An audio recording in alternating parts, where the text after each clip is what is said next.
ला उत्तर प्रदेशातील हाथरस येथे मनीषा वाल्मिकी नामक 19 वर्षीय युवतीवरती 4 नराधमांनी बलात्कार केला आणि त्यानंतर तिला वैद्यकीय सेवेसाठी दिल्ली येथे हलवण्यात आलं।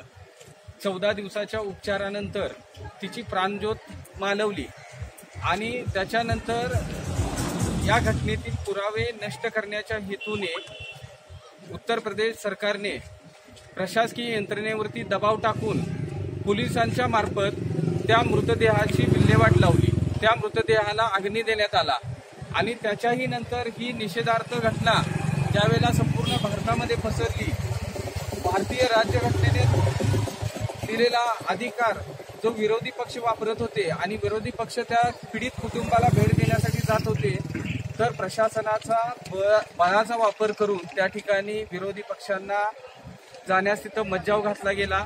त्याच पद्धतीनं लोकशाहीचा चौथा स्तंभ मजबूत कणा समजला जाणारा सोशल मीडिया असेल किंवा मीडिया या प्रसार माध्यमांना देखील हाथरस येथे जाण्यास बंदी करण्यात आली। आणि हा जो योगी सरकारचा कारनामा चालू आहे, मला वाटतं योगी सरकारला विसर पडलेला आहे की आपण संविधानिक देशामध्ये राहत आहे। 2 वर्षाचा कार्यकाल योगींचा बाकी आहे आणि योगींनी तेवढंच लक्षात घ्यावं की हे संविधानाचं राज्य आहे। 2 वर्षानंतर तुम्हाला आयुष्यभरासाठी कधीही या उत्तर प्रदेशमध्ये संधी दिली जाणार नाही।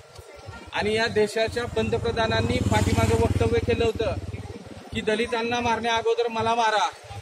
नरेंद्र मोदी तुम्ही समोर या, आम्ही तुम्हाला फटके मारायला आम्ही समर्थ आहोत। आणि या नरेंद्र मोदींना मला